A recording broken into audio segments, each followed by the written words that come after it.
참 예수님, 이관이 필립보입니다. 마태복음서 28장 19절에서 20절 가르침 1을 합니다.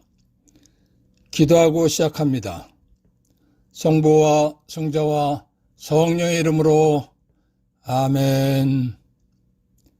성령 하나님, 내가 너에게 명령한 모든 것을 가르쳐 지키게 하라 하신 예수님 말씀을 모든 사제들이 순명하도록 도와주시기를 예수의 이름으로 기도합니다. 아멘. 28장 19절에서 20절. 그러므로 너희는 가서 모든 민족들을 제자로 삼아 아버지와 아들과 성령의 이름으로 세례를 주고 내가 너에게 명령한 모든 것을 가르쳐 지키게 하여라.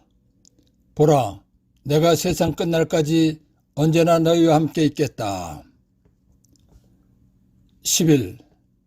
교회는 예수님께서 명령하신 대로 모든 것을 가르쳐 지키게 하여라 하신 말씀대로 했는가? 예수님께서는 제자들에게 내가 너에게 명령한 모든 것을 가르쳐 지키게 하라고 말씀하셨습니다. 성령을 받은 사도들은 예수님 명령대로 예수님 말씀을 사실 그대로 가르쳤습니다. 그래서 교회는 날로 성장했습니다. 지금도 성령께 의지해서 가르친다면 교회는 굉장히 튼튼하게 성장할 것입니다. 그러면 지금처럼 냉담자가 많지 않았을 것입니다. 유럽교회가 몰락하지 않았을 것입니다. 왜냐하면 사람은 누구나 자기 이익을 위해서 살기 때문입니다. 사람은 육신과 영이 결합된 존재입니다. 사람은 육신이 있는 존재이기 때문에 먹고 살기 위해서 열심히 공부하고 노력하고 직장에 다니고 사업도 하고 노동도 하는 것입니다. 직장 생활을 하든 사업을 하든 노동을 하든 쉬운 것은 없습니다. 힘들고 어려워도 참고 하는 것입니다. 갑질을 당하고 목을 당해도 인내하면서 사는 것입니다. 이렇게 사는 것은 본인과 가족이 먹기 살기 위해서입니다. 먹고 산다는 것은 육신의 이익이 되는 것입니다. 그렇기 때문에 누구든지 돈을 벌고 살려고 노력하는 것입니다. 아무리 힘들고 어렵더라도 포기하지 않고 노력하는 것은 육신의 이익이 있기 때문입니다. 마태복음 1장 21절. 마리아가 아들을 낳으리니 그 이름을 예수라고 하여라. 그분께서 당신 백성을 죄에서 구원하실 것이다. 하느님께서 아담을 만드실 때 육신을 만드신 다음에 영을 불어넣어 주셨기 때문에 사람은 영혼이 있는 존재입니다. 아담은 선과 악을 알게 하는 나무 열매를 따먹으면 반드시 죽는다는 하나님의 계명을 어기고 먹었습니다. 하나님의 계명을 어긴 것이 죄입니다. 아담이 처음 지은 이 죄가 원죄입니다. 영혼을 가진 시조인 아담이 원죄를 지은 상태에서 자식을 낳았기 때문에 사람은 누구나 원죄가 있는 것입니다. 하느님은 죄가 전혀 없으신 분이십니다. 그렇기 때문에 원죄가 있는 사람이 죽으면 하느님께서 계시는 하늘나라 천국에 가지 못하고 영원히 꺼지지 않는 지옥불 속에 가서 고통받는 것입니다. 그래서 자비롭고 너그럽고 사랑이 넘치시는 하느님께서는 원대한 구원 계획을 세우시고 사람들이 지옥에 가지 않게 해주시려고 구약에서 메시아를 보내주신다고 약속해 주시고 아들 예수님을 메시아 구원자로 보내주신 것입니다. 마르코복음 16장 15절에서 16절. 예수님께서는 이어서 그들에게 이르셨다. 너희는 온 세상에 가서 모든 피조물에게 복음을 선포하여라.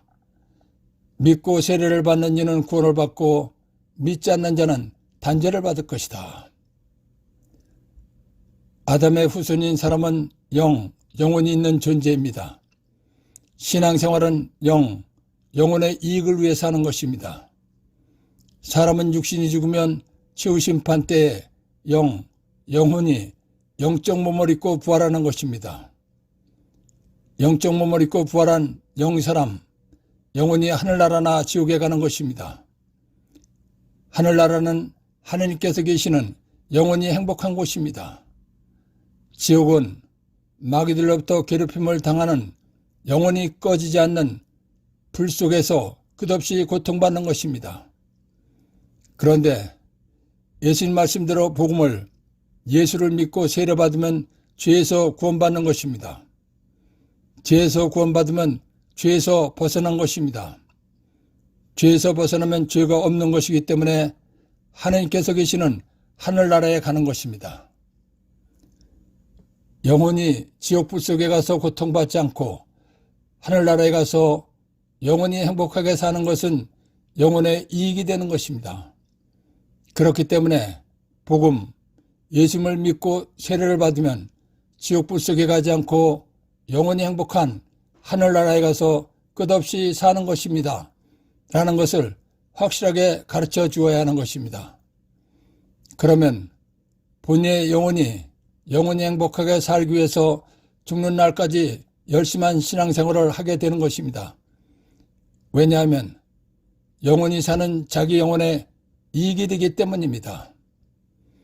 복음, 예수님을 믿고 세례를 받으면 지옥불 속에 가지 않고 영원히 행복한 하늘나라에 간다는 것을 확실히 알면 본인만 열심한 신앙생활을 하는 것이 아니라 남편, 아내, 자식, 부모, 형제, 그리고 친구와 아는 사람도 성당에 다니도록 전교하게 되어 있는 것입니다. 그러면 예수님께서 너희는 가서 모든 민족들을 제자로 삼아 아버지와 아들과 성령의 이름으로 세례를 주라고 말씀하신 대로 이 세상 모든 사람들이 예수님을 믿고 세례를 받았을 것입니다. 그런데 교회는 예수님께서 명령하신 대로 모든 것을 가르쳐 지키게 하라 하신 말씀대로 하지 않았습니다. 교회는 예수님께서 명령하신 대로 모든 것을 가르쳐 지키게 하라 하신 말씀대로 했는가 요약. 교회는 성령을 받은 사도들처럼 예수님께서 명령하신 대로 모든 것을 가르쳐 지키게 하지 않았습니다. 12. 가톨릭이 몰락하고 있는 이유 1. 베드로 1서 1장 9절. 여러분의 믿음의 목적인 영혼의 구원을 얻을 것이기 때문입니다. 예수님께서는 당신 백성을 죄에서 구원하러 오셨다고 하셨습니다. 예수님께서 이 세상에 오신 목적은 우리의 영혼을 죄에서 구원하러 오신 것입니다. 그리고 베드로서 말씀을 보면 우리가 예수님을 믿는 목적도 영혼이 구원받기 위한 것이라고 했습니다. 그러니까 예수님께서 이 세상에 오신 목적과 우리가 예수님을 믿는 목적은 같은 것입니다. 영혼이 죄에서 구원받고 영혼이 행복한 하늘나라에 가는 것입니다. 영혼이 하늘나라에 가는 것은 영혼의 이익이 되는 것입니다. 사람이 복음, 예수님을 믿고 죄에서 구원받으려면 첫째, 구원이 무엇인가? 둘째, 왜 죄에서 구원받아야 하는가? 셋째, 어떻게 구원이 되는 것인가? 넷째, 구원받은 은혜는 사람이 하나님으로부터 받을 수 있는 최고의 복을 받은 것이다. 사람이 죄에서 구원받고 하늘나라에 가는 것은 영혼에 이익한 것이다 라는 것을 신자들이 설명할 수 있도록 수시로 명쾌하게 강론, 가르침해 주어야 잘 믿을 수 있는 것입니다. 그런데 교회는 이런 것을 가르쳐 주지 못했습니다. 또한 교회는 예수님 말씀을 어린이와 같이 순수하게 믿고 가르치지 않았습니다. 예수님 말씀을 사실 그대로 가르치기보다는 예수님 말씀을 신학이라는 학문으로 증명하라고 했습니다. 그러다 보니까 예수님께서 하신 말씀의 뜻과 반대되는 거짓말을 가르친 것이 많습니다. 그 중에서도 가장 중요한 것은 구원에 관한 것입니다.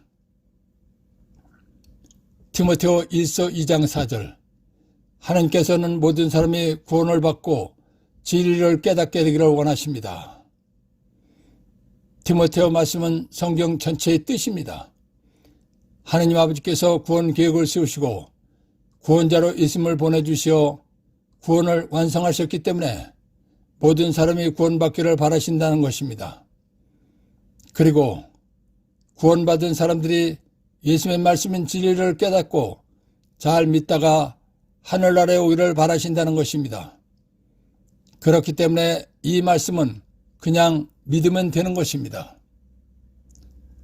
그런데 칼 라나는 이 말씀을 엉뚱하게도 성경 전체의 뜻과 전혀 맞지 않고 반대되는 거짓 주장을 했습니다.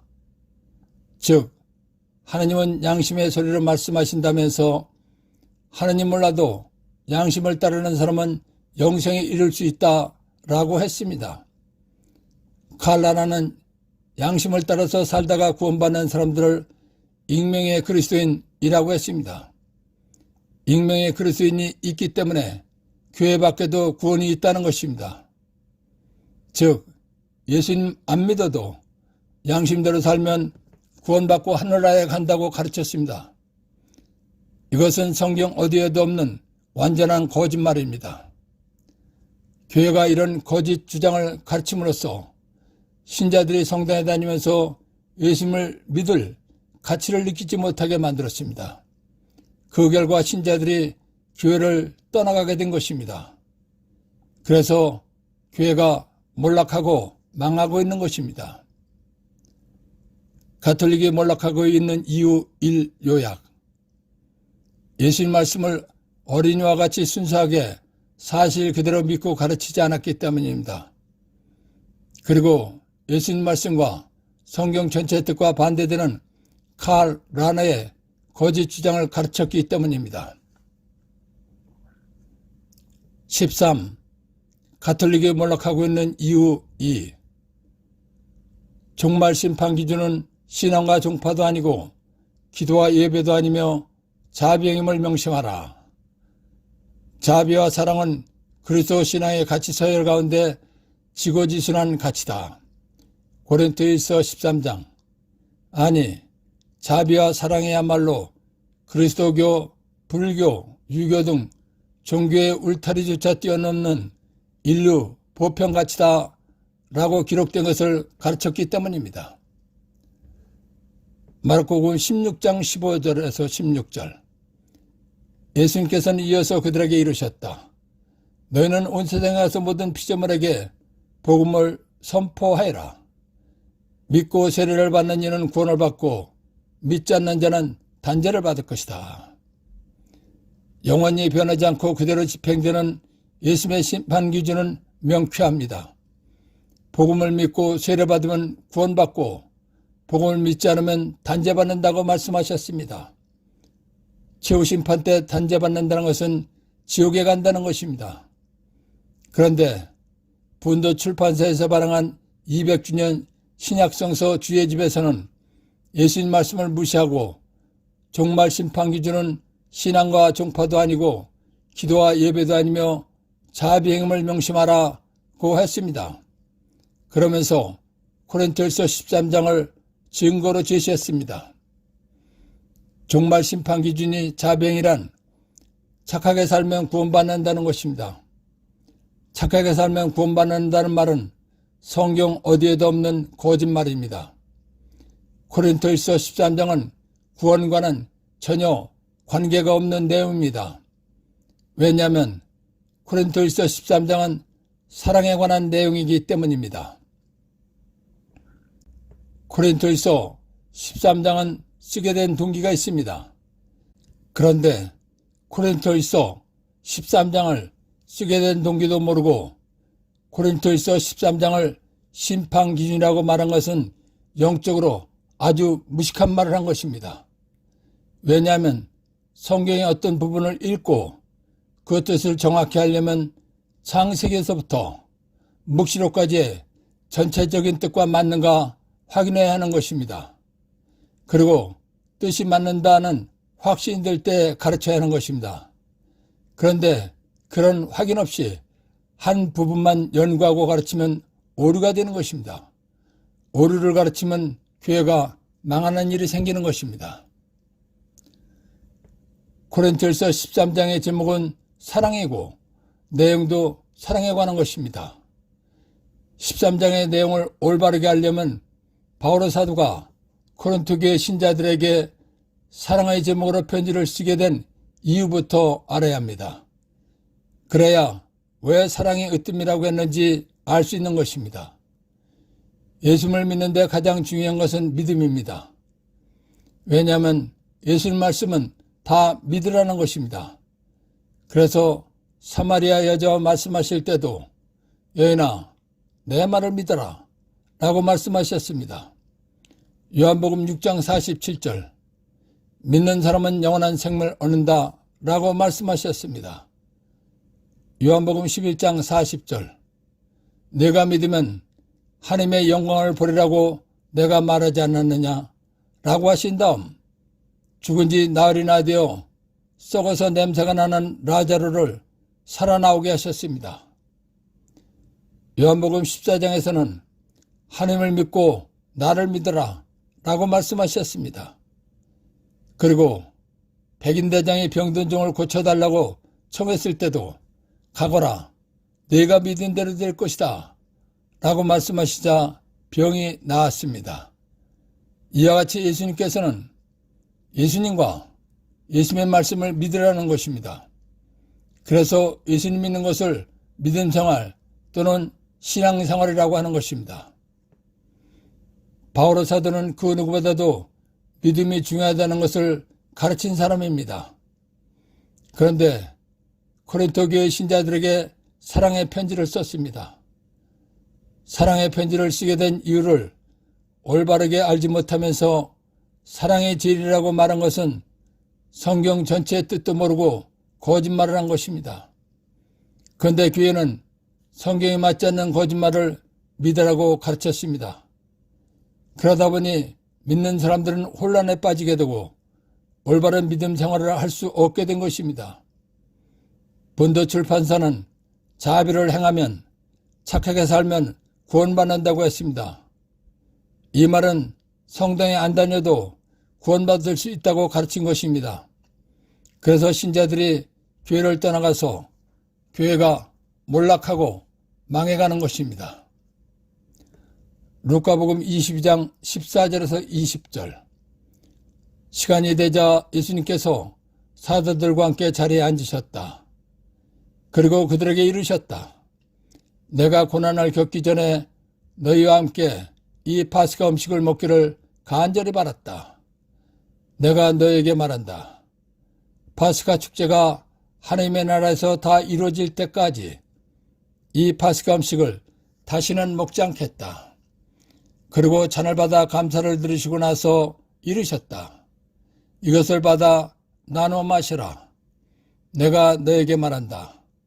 나는 이제부터 하나님의 나라가 올 때까지 포도나무 열매로 빚은 것을 결코 마시지 않겠다.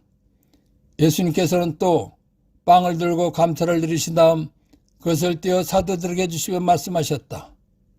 이는 너희를 위하여 내어주는 내 몸이다.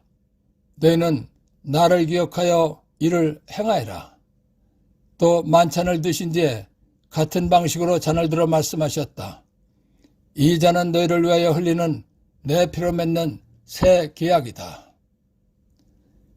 예수님께서는 이는 너희를 위하여 내어주는 내 몸이다.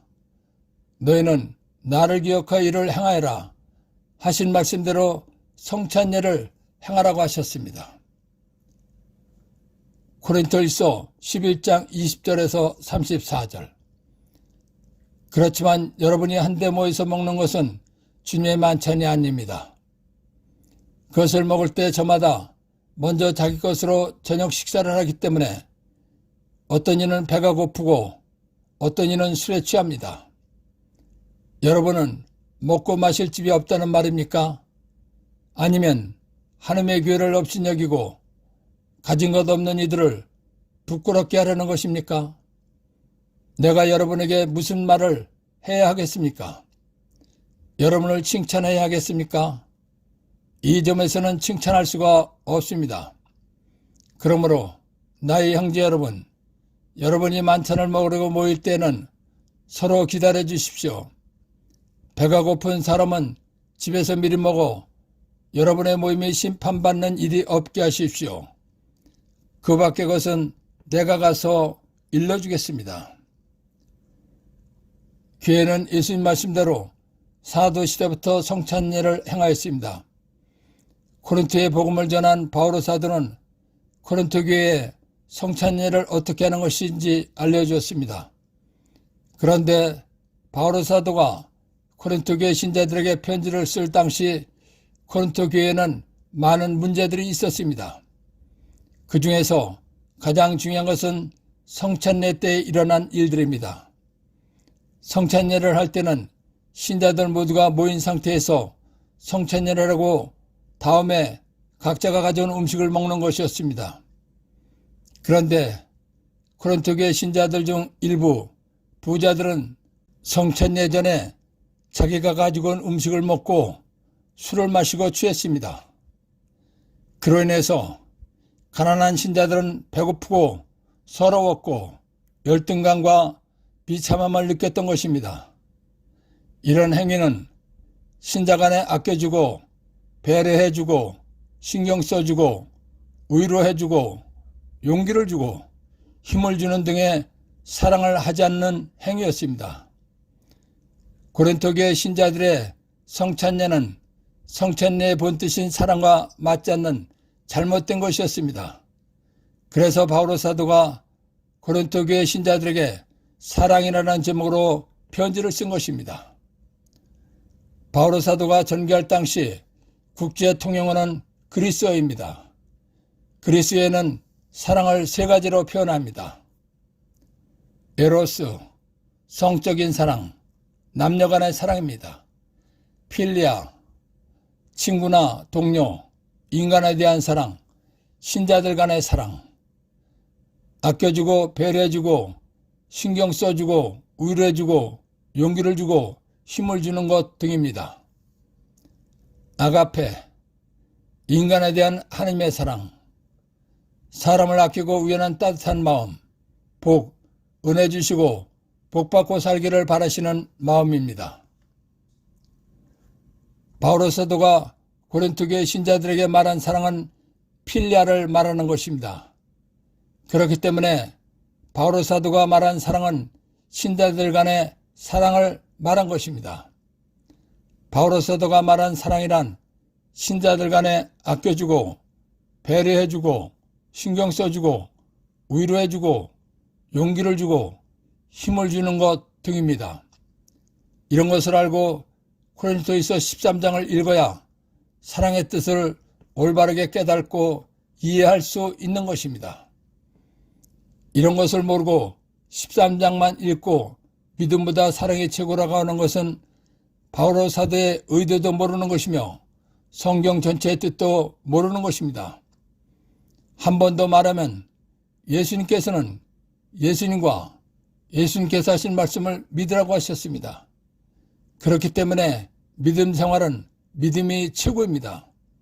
그런데 이런 기본적인 것을 모르고 믿음, 소망, 사랑 중에 사랑의 최고이며 종말 심판 기준이 자비다. 착한 일하면 착하게 살면 구원받는다라고 한 것은 아주 잘못된 오류이며 성경 전체의 뜻에 맞지 않는 거짓말입니다. 바오로 사도는 사랑의 편지를 마무리하면서 믿음, 소망, 사랑 중에 사랑의 최고라고 했습니다. 신앙생활, 즉 믿음 생활은 믿음이 가장 중요한 것입니다. 그렇기 때문에 믿음 생활에서 가장 중요한 것은 으뜸이 믿음입니다. 그런데 바오로 사도는 고린토 교회 신자들에게 믿음과 희망과 사랑 세 가지 중에 가장 으뜸은 사랑이라고 했습니다. 그렇다면 믿음 생활에서는 믿음이 으뜸이라는 말과 맞지 않는 것입니다. 바오로 사도는 믿음 생활에서는 믿음이 으뜸이라는 것을 그 누구보다도 잘 알고 있는 사람입니다. 그런데도 사랑이 으뜸이라고 했습니다. 바오로 사도가 이렇게 말한 이유는 고린토 교회 신자들은 모두가 예수님을 믿는 사람들이기 때문에 믿음이 으뜸이라는 것은 다 알고 있다는 것입니다. 그렇기 때문에 믿는 사람들 중에는 신자들 간에 아껴주고 배려해주고 신경 써주고 위로해주고 용기를 주고 힘을 주는 등의 사랑이 으뜸이라고 말한 것입니다. 만약에 신자들 간에 사랑하지 않고 믿음만이 제일이라고 하다 보면 신자들 간에 사랑이 없기 때문에 교회가 유지되기 어려운 것입니다. 그러면 교회는 망하게 되는 것입니다. 그러나 신자들 간에 서로 사랑하는 마음으로 대해준다면 교회는 크게 성장하는 것입니다. 그래서 이제 믿음과 희망과 사랑 이 세 가지는 계속됩니다. 그 가운데서 으뜸은 사랑입니다. 라고 말한 것입니다. 종말 심판 기준은 신앙과 종파도 아니고 기도와 예배도 아니며 자비행임을 명심하라. 자비와 사랑은 그리스도 신앙의 가치 서열 가운데 지고지순한 가치다. 고린도후서 13장. 아니, 자비와 사랑이야말로 그리스도교, 불교, 유교 등 종교의 울타리조차 뛰어넘는 인류 보편가치다. 라는 것은 성경의 전체적인 뜻과 전혀 맞지 않는 잘못된 거짓 주장이라는 것을 알아야 합니다. 그리고 고린도후서 13장은 고린도 교인들에게 하느님 사랑에 맞는 신앙생활을 하라고 알려준 편지라는 것을 알아야 합니다. 그리고 이 말씀은 모든 신자들이 받아들이고 행하여야 할 말씀이라는 것도 알아야 합니다.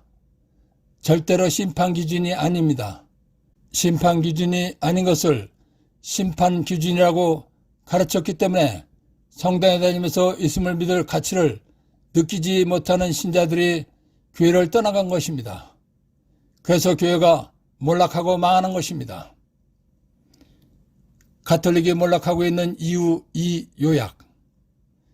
심판 기준이 아닌 분도 출판사에서 발행한 200주년 신약성서 주예집 144쪽을 심판 기준으로 가르쳤기 때문입니다.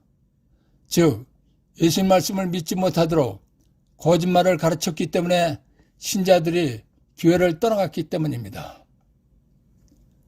14. 전세계 가톨릭 교회가 몰락하고 있는 증거 1. 마테오복음 12장 33절. 나무가 좋으면 그 열매도 좋고 나무가 나쁘면 그 열매도 나쁘다. 나무는 그 열매를 보면 안다. 2011년 9월 11일 평화신문. 스페인 교회의 신자 신원 의식 부족이라는 기사가 있습니다. 기사 내용은 가톨릭 교회의 산실인 유럽교회가 몰락해가고 있다는 증거입니다. 스페인의 작은 마을 산 미구엘 본당 주임 후안 빈센테 신부님의 이야기는 스페인 국민 90%가 신자이기는 하지만 신자답게 살아가는 신자는 얼마 안 된다고 했습니다. 신자 3분의 2는 유아 세례 때, 첫 영성체 때, 결혼할 때, 장례식 때만 성당에 나온다고 했습니다. 평생에 4번 나오는 신자라는 것입니다. 전세계 가톨릭 교회가 몰락하고 있는 증거 1 요약. 스페인 국민 90%가 신자지만 신자 3분의 2는 유아 세례 때, 첫 영성체 때, 결혼할 때, 장례식 때, 즉 평생에 4번 나오는 신자랍니다. 15. 전세계 가톨릭 교회가 몰락하고 있는 증거 2. 2015년 6월 21일 평화신문. 카나다 퀘벡 성요한 세례자 성당 폐사라는 기사가 있습니다. 카나다의 퀘벡 대교구는 270개 성당이 있었는데 이미 72개 성당을 폐쇄했고 2020년까지 29개 성당으로 줄이겠다고 했습니다. 이유는 신자들이 더 이상 미사에 나오지 않기 때문에 성당을 운영할 재정이 없기 때문이라는 것이 개탕투루 보좌주기님의 말씀입니다. 16. 전세계 가톨릭 교회가 몰락하고 있는 증거 3. 2019년 3월 3일 가톨릭 신문. 네덜란드 성녀 가트리나 대성당 주교자 성당 8일 위기라는 기사가 있습니다. 이렇게 된 이유는 신자 수는 75만 4천 명인데 신앙생활하는 신자 부족으로 재정이 없기 때문이라는 것입니다. 즉 신자 수는 많지만 거의 모든 신자들이 냉담을 하고 나오지 않는다는 것입니다. 이런 현상은 유럽뿐만 아니라 가톨릭 신자가 가장 많은 브라질이나 멕시코 등 남미 국가도 마찬가지입니다. 이외에도 많은 신문 자료가 있습니다. 전 세계 가톨릭 교회가 몰락하고 있는 증거 3 요약. 2019년 3월 3일 가톨릭 신문에 네덜란드 성녀 가트리나 대성당 주교자 성당 8일 위기라는 기사가 있습니다. 이유는 신자 수가 75만 4천 명인데 신앙생활하는 신자 부족으로 재정이 없기 때문이라는 것입니다. 17. 전세계 가톨릭 교회가 몰락하고 있는 증거 4. 2023년 6월 11일 가톨릭 신문. 가톨릭 국가였던 아일랜드 2006년만 해도 인구 90%가 신자였는데 2023년 5월 30일 발표한 조사에 따르면 수도인 더블린에 거주하는 주민 가운데 가톨릭 신자 비율은 53% 집계됐다고 했습니다. 그리고 전체 인구의 69%가 가톨릭 신자로 집계됐다고 했습니다. 18. 한국 가톨릭 교회가 몰락하고 있는 증거 1. 2009년 11월 1일 평화신문. 내용을 보면 예수님을 왜 믿어야 하는지 모르기 때문에, 즉 예수님 믿는 목적을 명쾌하게 가르쳐주지 않았기 때문에 교회를 떠나갔다는 것입니다. 그래서 어린이, 청년, 어른 할 것 없이 냉담하라고 교회를 떠나갔다는 것입니다. 이것이 가장 큰 원인입니다. 전 세계 가톨릭 몰락의 이유기도 한 것입니다. 19. 한국 가톨릭 교회가 몰락하고 있는 증거 2. 2019년 4월 28일 가톨릭 평화신문. 2018년 말 주일미사 참여율이 18.2%로 하락, 실질 복음화율 2%에 불과라는 제목의 기사가 있습니다. 100명 중에 82명이 주일미사에 안 나오면 아주 심각한 것입니다. 또한 해마다 주일미사 참여자가 줄어들고 있다고 했습니다. 20. 한국 가톨릭 교회가 몰락하고 있는 증거 3. 교회를 이끌어갈 젊은이들이 거의 없습니다. 요즘 어느 성당이든 40대 이하의 젊은 신자들을 보기가 어렵습니다. 한번 교회를 떠나간 사람이 돌아온다는 것은 아주 어려운 것입니다. 21. 한국 가톨릭 교회가 몰락하고 있는 증거 4. 요즘 젊은 엄마들이 자녀들에게 유아 세례를 받게 하지 않으면서 하는 말이 아이가 커서 신앙을 선택하도록 하겠다고 하는 사람들이 많다고 합니다. 어른들도 어느 교회가 참교회인지 분별하기가 어려운 것입니다. 그런데 아이가 자라서 신앙을 선택하게 해갔다는 것은 성당에 다니는 것을 원하지 않는다는 것입니다. 이렇게 된 이유는 교회가 믿음의 목적인 구원과 구원이 어떻게 이루어진 것인지, 구원의 은혜는 사람이 하나님으로부터 받을 수 있는 가장 큰 은혜다라는 것을 가르치지 못했기 때문입니다. 한국 가톨릭 교회가 몰락하고 있는 증거 4 요약.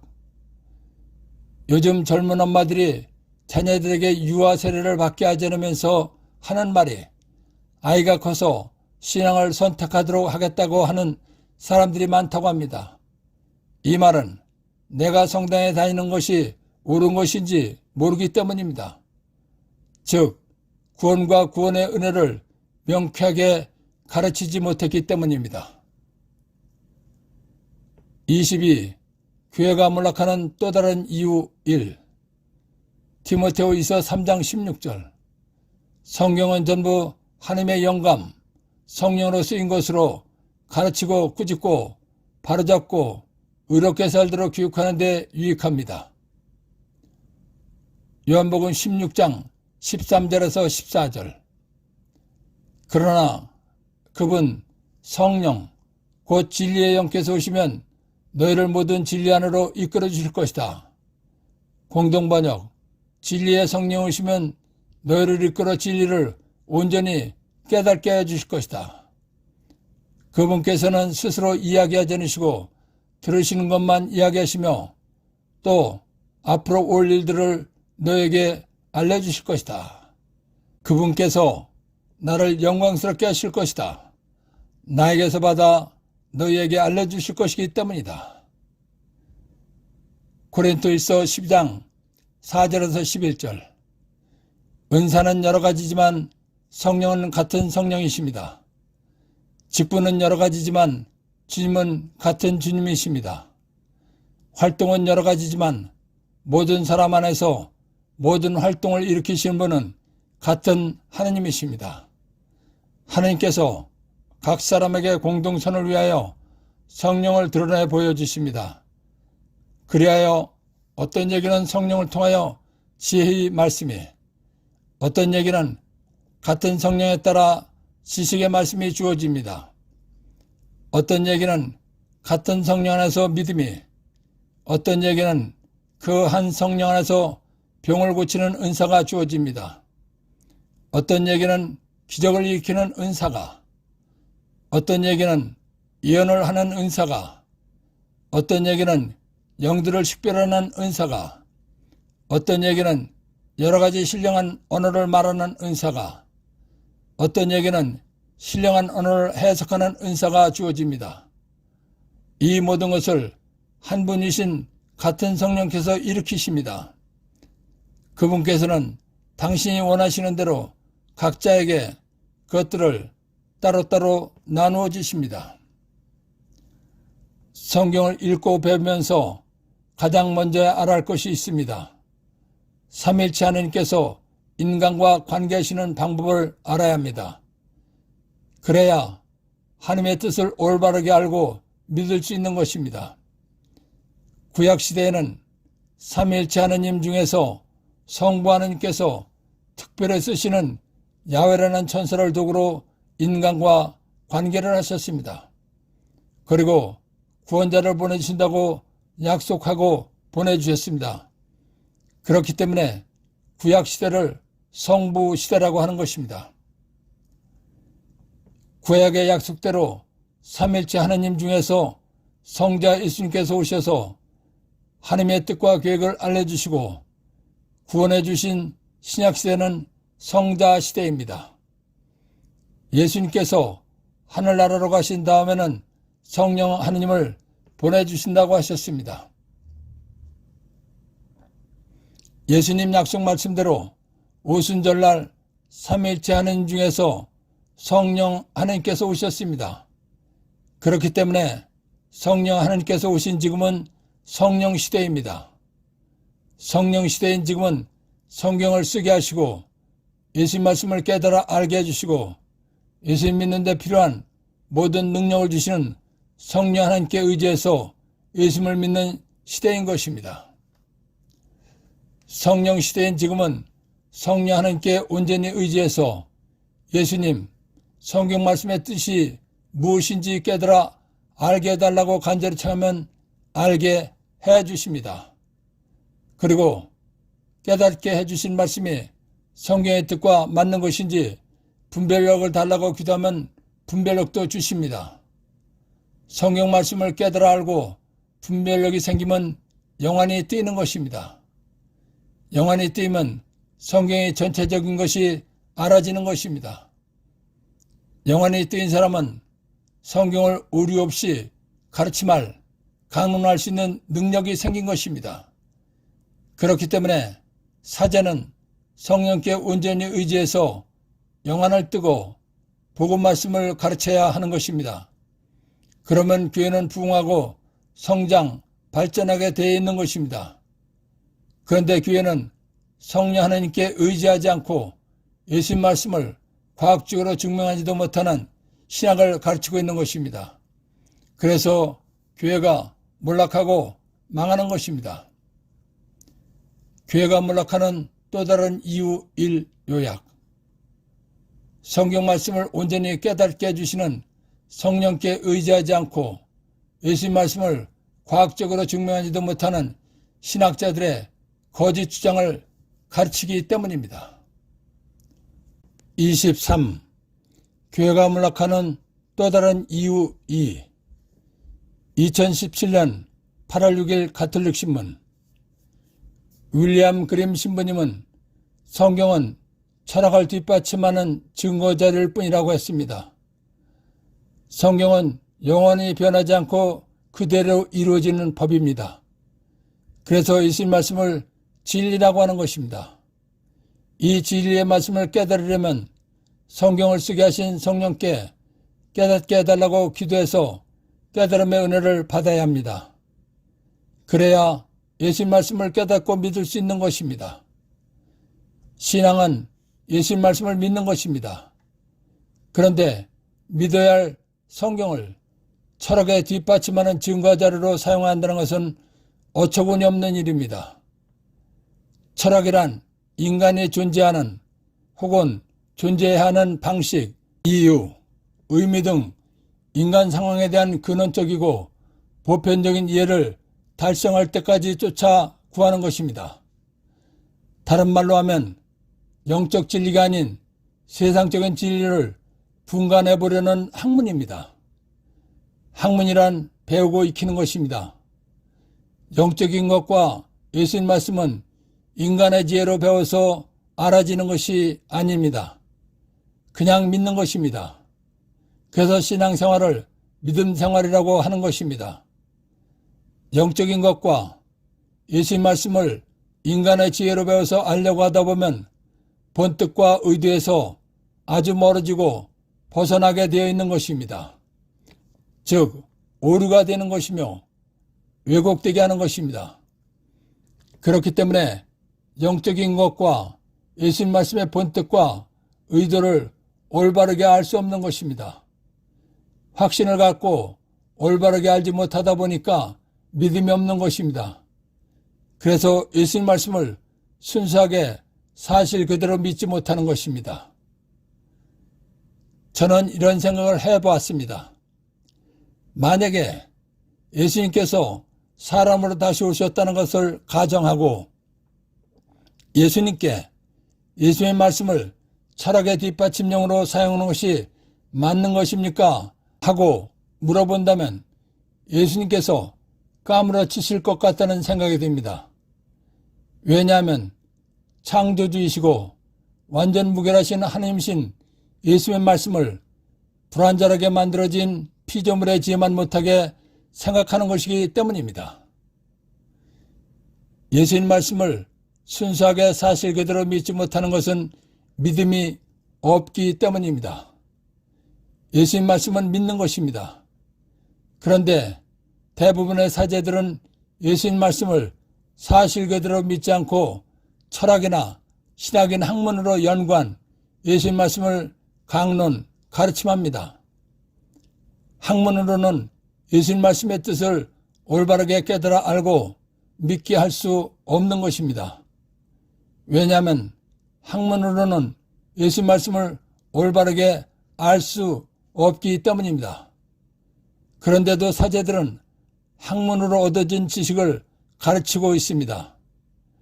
학문으로 얻은 지식으로는 예수님을 믿게 할 수 없는 것입니다. 그래서 신자들이 교회를 떠나가는 것입니다. 예를 들어 보겠습니다. 하나님은 성부, 성자, 성령 삼위일체입니다. 삼위가 한 분이라는 것은 이해가 되지 않는 것입니다. 그리고 구약시대에 일어났던 수많은 이적과 기적들과 예수님께서 행하신 각종 치유기적과 다양한 기적도 이해가 되지 않는 것입니다. 그냥 믿어야 하는 것입니다. 이런 것은 학문으로는 믿도록 설명할 수 없는 것입니다. 그런데도 학문으로 믿게 하려고 했기 때문에 신자들이 믿지 못하는 것입니다. 신자들에게 예수를 믿게 하지 못하게 했기 때문에 신자들이 교회를 떠나가는 것입니다. 학문으로 얻어진 지식은 사람이 알 수 있는 것이기 때문에 믿을 이유가 없는 것입니다. 아는 것을 믿는 사람이 어디에 있습니까? 믿음이란 알 수 없는 것을 받아들이고 인정하고 맞다라고 주장하고 믿는 것입니다. 사람은 하나님께서 계시다는 것을 믿을 수 없는 것입니다. 그리고 영적 세계인 하늘나라와 천당과 지옥이 있다는 것도 믿을 수 없는 것입니다. 예수님께서 하신 영적 말씀도 믿을 수 없는 것입니다. 그렇지만 예수님 말씀이나 영적 세계를 믿으려면 믿음을 주시는 성령께 깨달아 알고 믿게 해달라고 청해서 성령께서 믿음을 주시면 믿을 수 있는 것입니다. 그런데 예수님 말씀을 깨달아 알게 해주시는 성령께 의지해서 가르치지 않고 학문으로 얻은 지식으로 가르치기 때문에 믿지를 못하는 것입니다. 그런데도 성경 전체의 뜻과 맞지 않은 학문을 중요하게 여기고 가르치기 때문에 예수님 말씀이 믿어지지 않아서 신자들이 교회를 떠나가는 것입니다. 그래서 교회가 몰락하고 망하는 것입니다. 제가 예수님 말씀을 순수하게 믿고 가르치지 않고 철학과 신학의 학문으로 가르쳤기 때문에 교회가 몰락한다고 했습니다. 저의 말에 분노하실 분들도 많이 있으리라고 생각합니다. 그러나 저는 그런 분들에게 다음과 같은 질문을 합니다. 학문으로 가르친 것이 옳았다면 왜 신자들이 교회를 떠나가서 교회가 몰락해가고 몰락합니까? 여기에 대한 분명한 대답이 있어야 할 것입니다. 교회가 몰락하고 몰락해가는 것은 학문으로 가르친 결과가 옳지 않았다는 것이 증명되는 것입니다. 이제는 예수님과 예수님 말씀을 믿지 못하게 하는 학문은 말하지 않아야 하는 것입니다. 그리고 하루빨리 성령께 의지해서 예수님 말씀을 순수하게 사실 그대로 믿고 가르쳐야 합니다. 그래야 교회의 몰락이 멈추고 부흥하고 성장, 발전할 수 있는 것입니다. 또 하나 몰락의 원인은 예수님 말씀에 맞지 않는 성전이나 전통을 중시하고 벗어나지 못하기 때문입니다. 성전을 다 무시하자는 것은 아닙니다. 그러나 기록된 진리인 예수님 말씀을 우선 믿어야 한다는 것입니다. 왜냐하면 답하기 곤란하고 애매한 문제가 나오면 성전도 있다고 말하고 넘어가기 때문입니다. 성전은 성경 말씀보다 중요하지 않기 때문에 성경에 기록되지 않은 것입니다. 성전도 성경 전체의 뜻에 맞을 때만 가치가 있는 것입니다.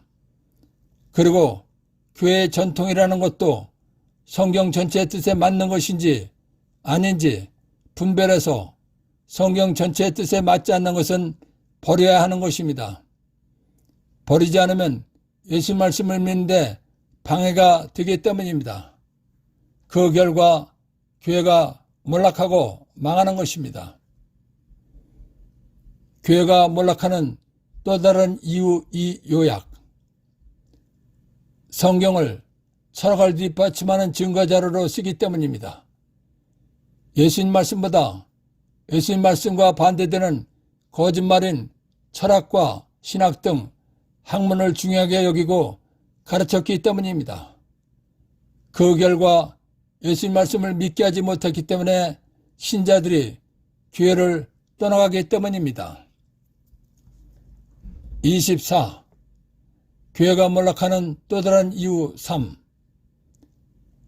2011년 10월 16일 가톨릭 신문에 제17회 수원교구 냉담교 예방과 해결을 위한 교회의 사목대안 찾기 심포지움을 보면 냉담자가 1961년 4.4%에서 2009년 27.6%로 늘어났다는 것입니다. 1962년에서 1965년에 제2차 바티칸 공회를 했습니다. 공회를 시작할 때 나는 중학생이었습니다. 나는 옹기장의 아들로 태어났습니다. 옹기장의 아들로 태어났다는 것은 박해를 겪으면서도 신앙을 지킨 교우촌에서 태어나고 신앙생활을 했다는 것입니다. 내가 걸어서 성당에 다닐 수 있는 어린아이 때부터 지금까지 주일을 빠져본 적이 없습니다. 이렇게 된 이유는 신부님의 강론 말씀 때문이었습니다. 그 당시는 한글 성경도 없었습니다. 신부님 말씀이 신앙생활의 길잡이였습니다. 공회가 시작되기 전까지는 신부님께서 주일 미사를 빠지면 지옥에 간다고 말씀하셨습니다. 지옥은 불 속이라고 했습니다. 나는 이 말이 너무나 충격적이었습니다.